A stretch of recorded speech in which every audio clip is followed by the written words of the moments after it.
This episode of the MLB Guardcast is brought to us by NovaDigitalArts. Are you looking to spruce up your company's logo or website? Are you looking for help when it comes to digital arts and marketing? Look no further than NovaDigitalArts. You can check out their work at NovaDigitalArts at iCloud.com. Be sure to tell them the MLB Guardcast sent you. NovaDigitalArts, located in Greene, Ohio. Give our friend Derek a call at 234-716-1687. Nova Digital Arts, creating magic since 2007.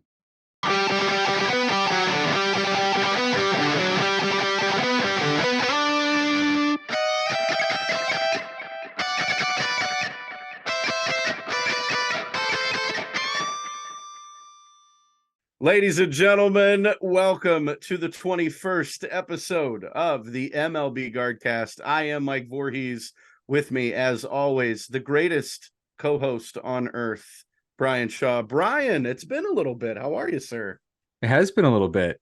All was quiet on the Cleveland Guardians and much of Major League Baseball, and there was a couple of rumors here and there of who we were interested in and who we might go after as the next manager. And then I feel like it was the scene in Dodgeball where the wrenches are just getting chucked at you, and we got all the news all at once. We did. I mean, obviously, for those that are joining us a little late to the party, Tito's gone. He has officially retired as manager of the Cleveland Guardians. He's gone, and he's not the only one gone. There's a few that have left with him. Mike Sarbaugh will not return. Rumor is Carl Willis won't return. I didn't realize that the two of them had been together since '99 when they were on the Akron Arrows with Eric Wedge as their manager. See, well, we'll get into kind of that, blew me but away. I hadn't heard the rumor about Carl Willis. In fact, I feel like I've been hearing the opposite. Oh, see, I heard he wants to retire. He wants to go off into the sunset. Well, that may be the case, but I feel like that would have been announced by now, wouldn't it? I don't know. Well, we have a new manager. Maybe the new manager would like a new pitching coach. You never know. Congratulations to Stephen Vogt, the newest manager. I believe I saw he is the 45th manager in the Cleveland franchise. He is the Guardians' new skipper. What are your thoughts, Bryan? So I guess I'll start with his background. Stephen Vogt was a two-time All-Star catcher, primarily a backup catcher for a lot of his career.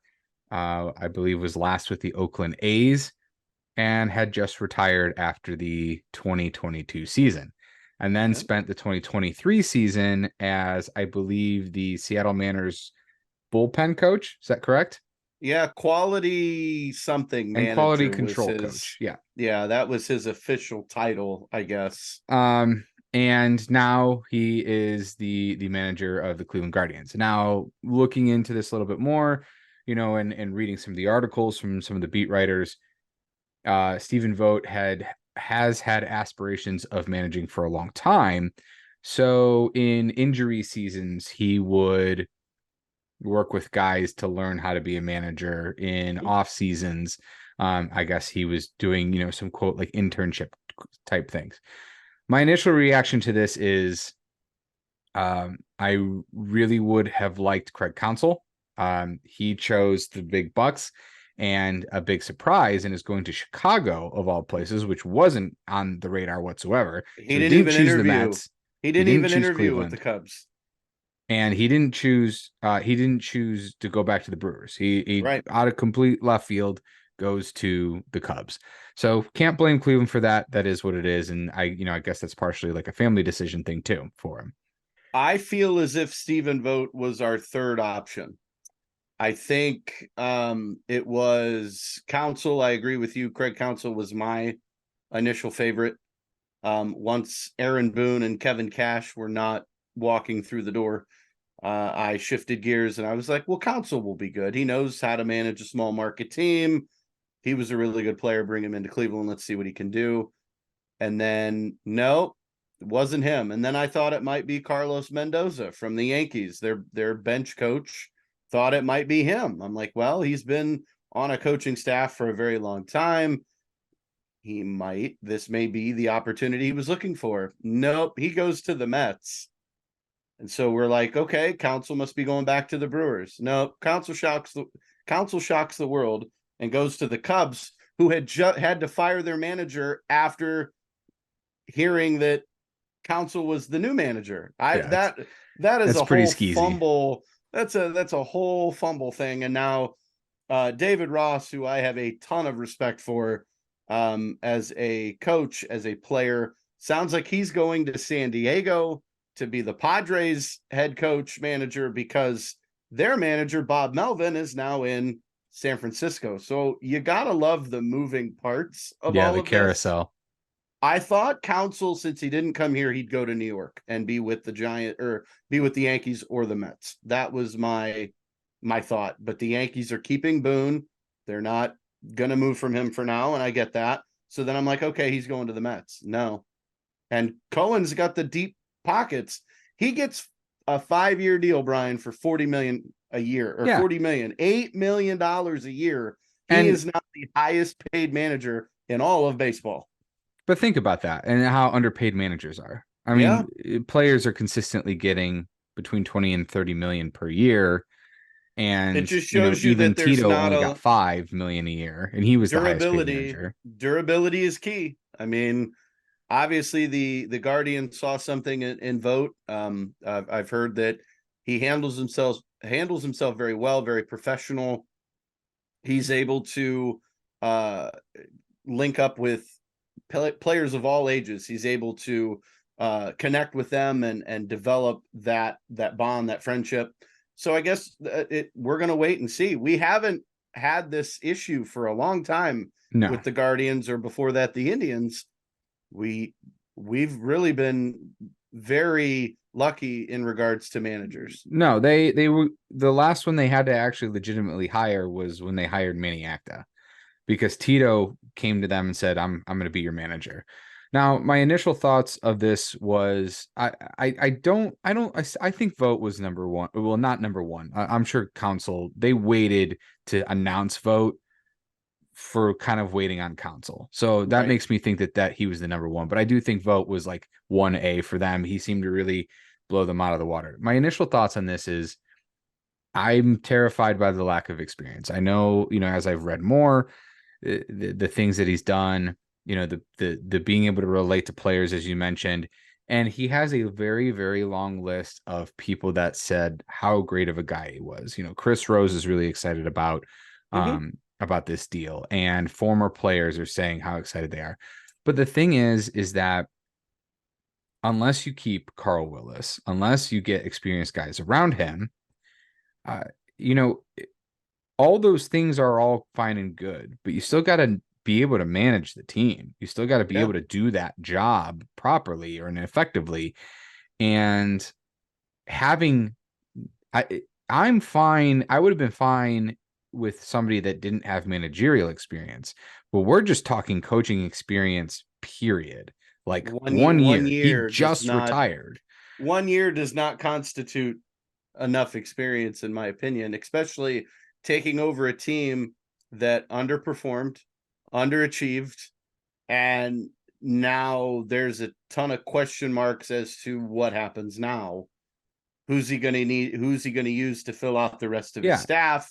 Does Sandy Alomar Jr. stay at first base as a coach? Is he gone? Where's DeMarlo Hale? Like there's a lot of moving and shaking, I think, that's going to come. And so it's still an incomplete because you want to see who's around him and who can help him and who can support him.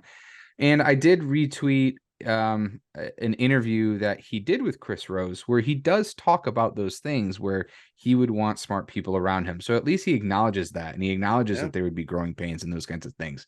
But I think anybody who is saying now that they think this is going to work out, that he is the next Kevin Cash, I think you're working on blind faith. And because there's really no way to know. I mean, he may work out. It may be great, but like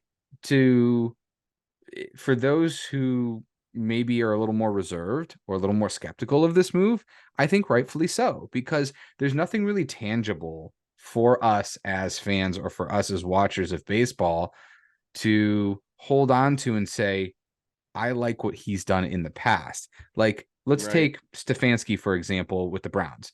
At least hang on. There's I a know. point I to know. this. Oh, I know.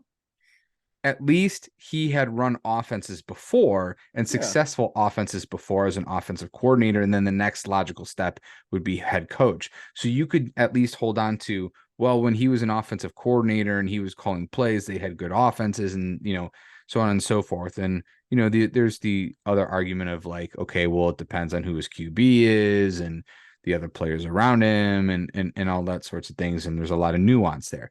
But my point is with Vogt, there isn't something that like we could really hold on to for a couple of years. Like if he was the bullpen coach in Seattle for say like 4 or 5 years, we can't say like, look Right. how good Seattle's bullpen has been in that time and him managing those pitchers. Like, or Yeah. look how good, I don't know, like something like that. Or if it was somebody that came from like the minor leagues, like if it was somebody, if we had hired, say, like the Ducks coach, like you could say, well, the reason we hired the Ducks coach is because he's managed these young players for so long. He has a relationship with them. Like there's nothing like that that you can really grab onto to say, like, that's why I think this is going to work, other than all these character references that he has. Yeah. It's gonna be a trial by fire situation, I think. I'm going to temper my expectations until the product gets on the field, until we figure out who fills his staff. There's a lot of moves that I think this team needs to make in order to get ready for the next year. You look like you see a team like the Texas Rangers. Shout out to the Texas Rangers. They are the World Series champions. They went from worst to first. Kudos to them. I'm Yeah, it happy for wasn't them. that long ago. You and I were sending texts back and forth about them making some free agency moves and not understanding what they were doing because we didn't think they were legitimate contenders. Well, And they and look were, at what they've folks. done. They knocked off the mighty Astros. They take out the Diamondbacks, who I was very shocked the Diamondbacks made it as far as they did. But again, all you have to do is get into the playoffs. And if you are able to get hot at the right time, you see what happens. And the Diamondbacks are proof of that. They just kind of ran out of firepower and they couldn't get the job done. So Texas wins. I think we can kind of look at their team a little bit, realizing we need to define some positions. We need to improve some positions. And I'm excited that Austin Hedges gets a World Series ring. When they won, I legitimately wanted like I want like a half-hour documentary of just following around Austin Hedges for like that next, that He time had frame no shirt, afterwards. cigar in mouth, completely drenched. Just hosing people off with Mhm. beer. Like I, Yeah, I why wanted not? I wanted to Why not? see all of that just from like not Hedges' perspective, but from like a Hedges' shadow perspective. Right. Like that just would have been so much fun to watch. So I'm happy for him. Kudos. He deserves it. Obviously, the guy can't hit, but he knows how to catch.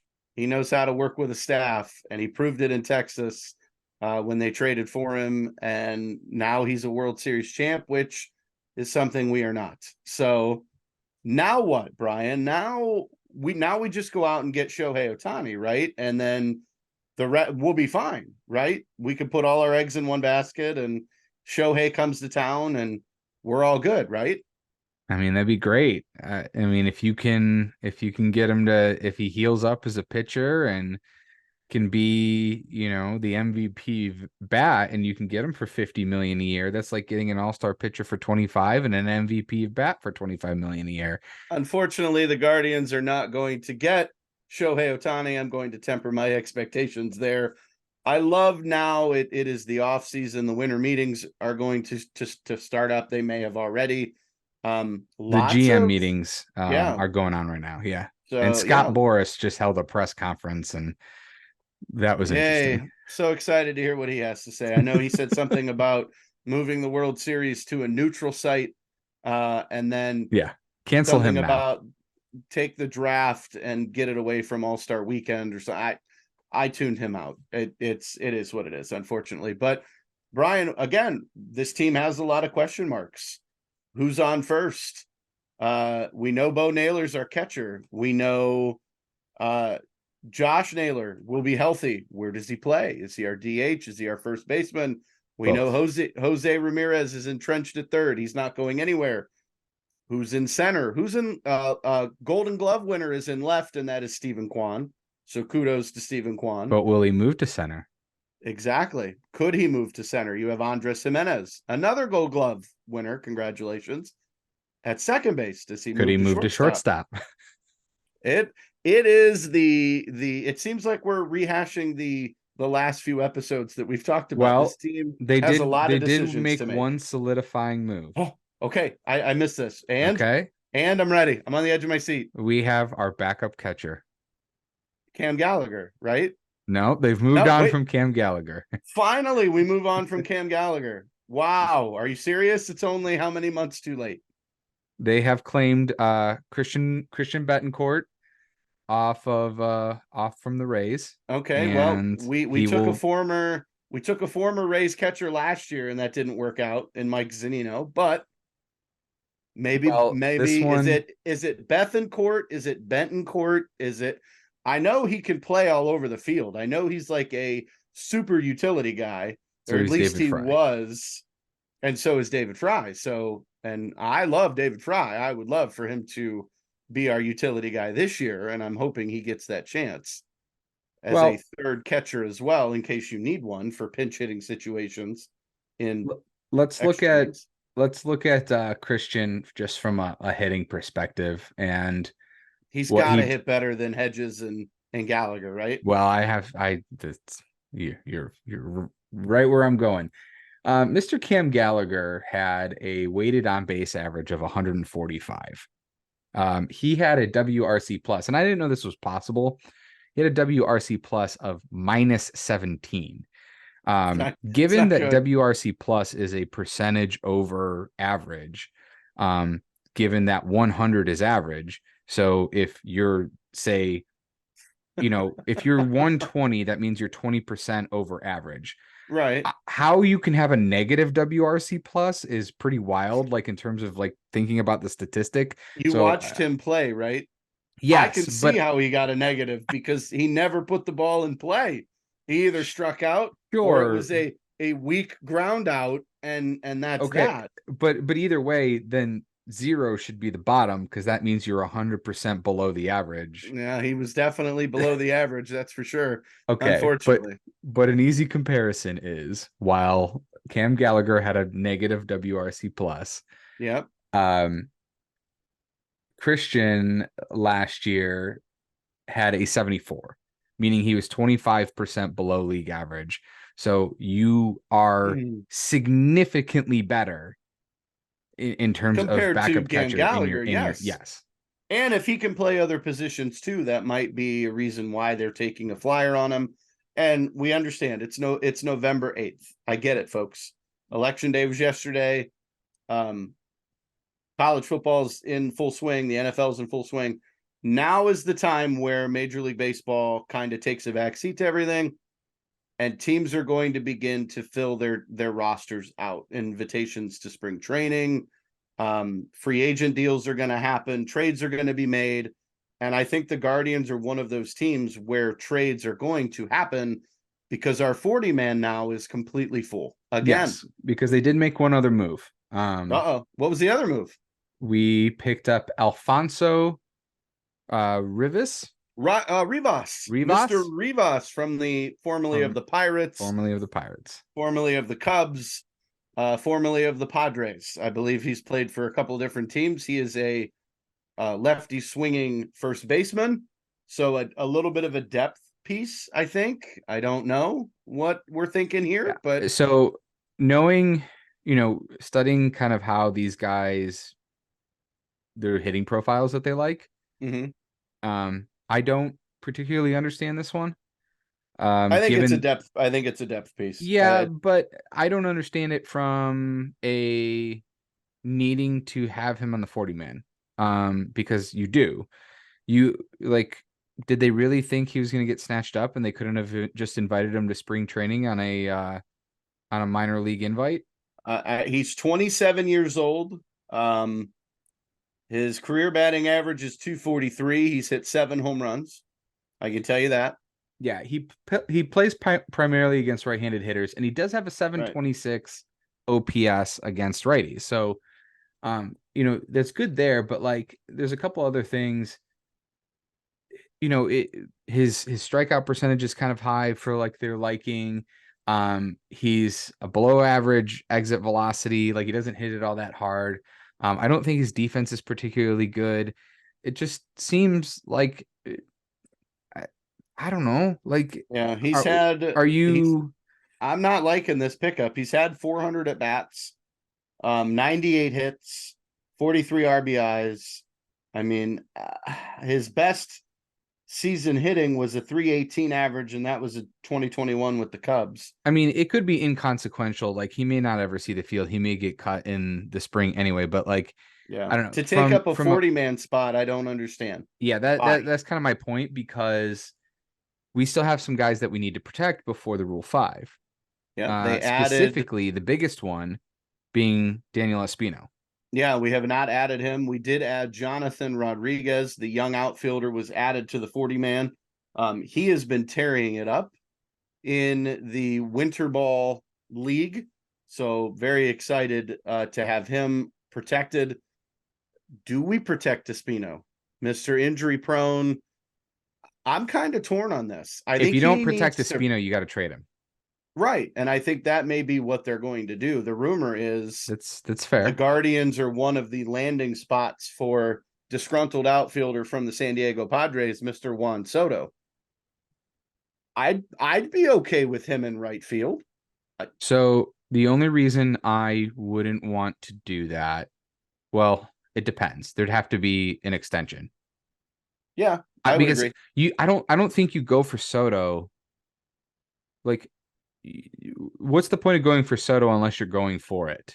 Like, unless you're really going to make a playoff push. And maybe they are. We don't know. Maybe they are, but I Yeah. don't feel like they think they are, or I don't know. But Let's be honest, Juan Soto's going to end up with the Yankees.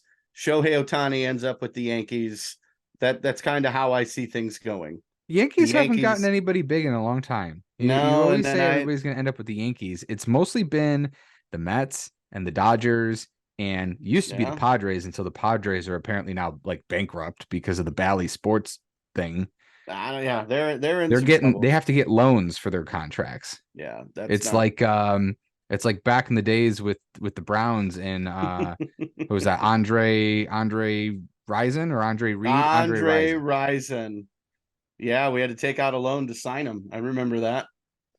Well, Yeah, it's it again, it's going to be it's a fun winter. Will be here. Stephen Vogt, the new manager of the Cleveland Guardians. So I see your thank you Tito shirt. I commend you for that. We do appreciate Tito, and I don't think we've seen the last of Tito. I have a feeling he may make an appearance or two as a fan, showing up and rooting this team on. I would love to have him throw out the first pitch at the home opener.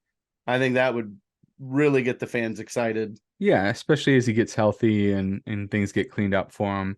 In continuing with like the 40-man, Yeah, and where we could open up spots. You mentioned Jonathan Rodriguez, and he's tearing the cover off the ball, and they wanted to protect him. His hitting profile is very similar to Oscar Gonzalez's. yeah. So I wouldn't be surprised if maybe they trade him. I could see Karinchak either being traded or not given an arbitration offer. That's possible too. Yeah. So there's that. So there is a couple of other opportunities I think they have to free up some 40-man spots to protect Espino. I don't think they're at the point yet where, like, I doubt before the Rule 5 you're trading Bieber or anything like that. That's probably not going to happen until maybe, like, if they do it this offseason, like February. Yeah, right before spring training. So we'll see. But last year, they traded Nolan Jones at around this time. They did, and look what Nolan Jones did in Colorado. Now, mind you, it is Colorado, and the ball travels pretty well in Colorado. I'm interested to see what his stats were at home compared to on the road.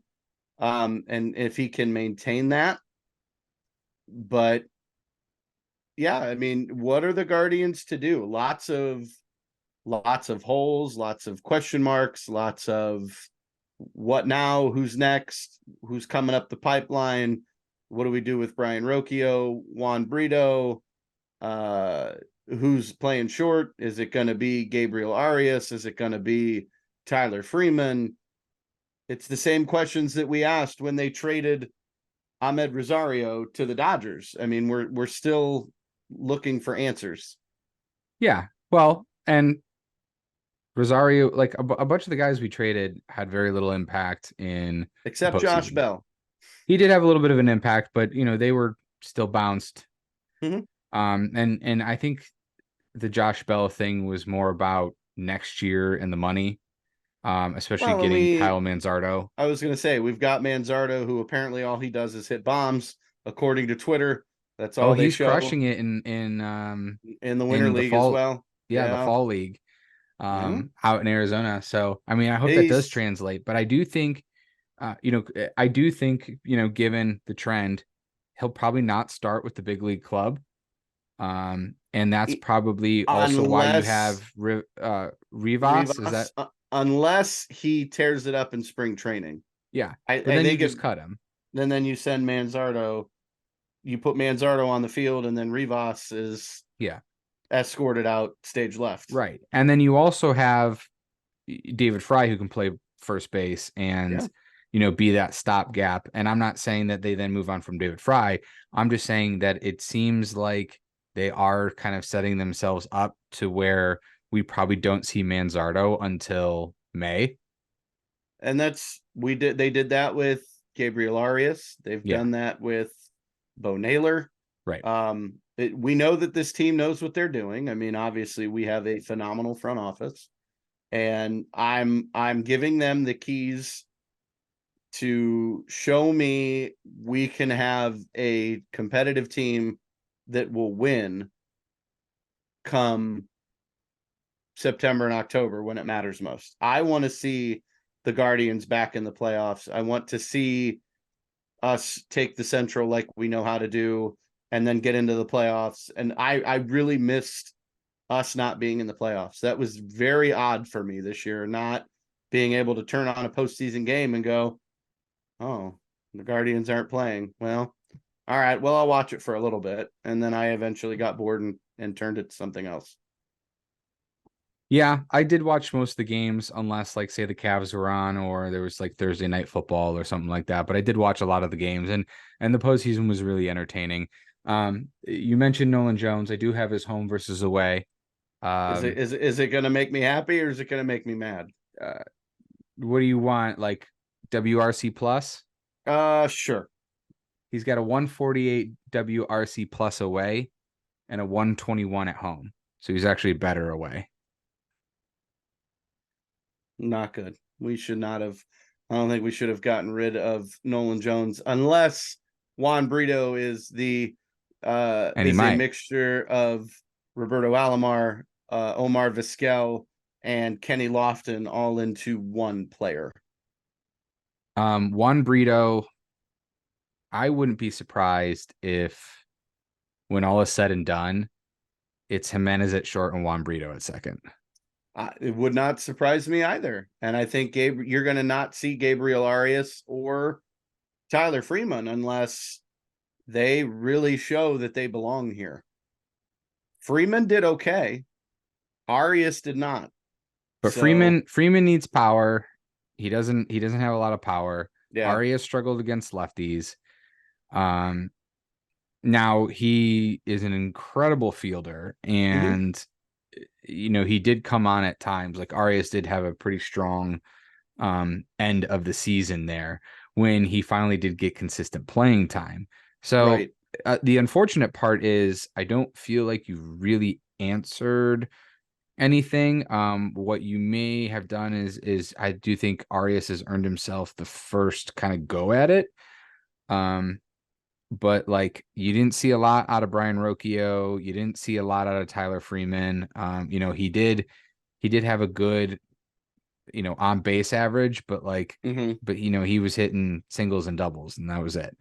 Yeah. Had what, two home runs total, something like that. So not a lot of power. Still a lot of questions. So, and are they going to move on from any of those guys finally? Are they finally going to choose any of them and trade a couple and package a couple? Because now you've got 4 guys in the mix and there's one spot. Yeah. And then, yeah, it's going to be interesting. We forgot about Jose Tena as well. What is he going to do? He was on the team for most of the season towards the end and showed he can hit, he can field.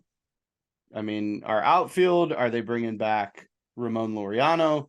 Are they bringing back Cole Calhoun? Laureano, I think, is in arbitration. So, Will they offer him a deal, or will they say, yeah, you know what?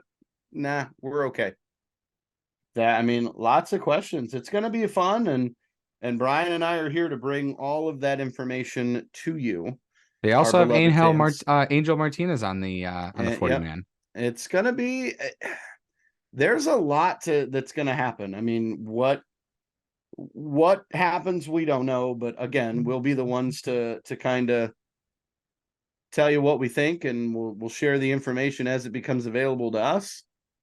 But at least we got a manager. We got step one. Piece number one now in place. Now we got to work hopefully on by the Friday outside. we know the rest of the staff.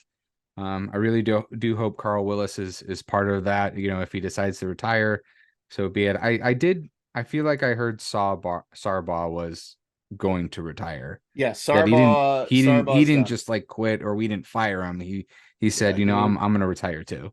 Yep, he wants to go out, and I commend him for that. He did a phenomenal job as third base coach.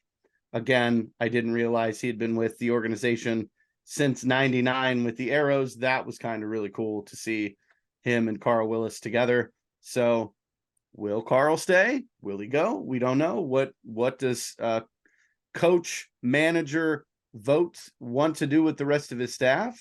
We'll find out. Well, until then, we'll keep you posted. Mike, where can people find you? I am on Facebook at Mike Vorhies and Twitter at Mike Vorhies. Brian, where can they find you and us? I'm at WXSHAW on Twitter or X. I'm Bryan Shaw on Facebook and Instagram, and also, what is the new Facebook Twitter thing? Threads? No. Threads. Threads. No. Yeah, that place. Yeah, Threads. Something like that. And we are Guardcast MLB on Twitter, and then MLB Guardcast on Facebook. So plenty of places to find us.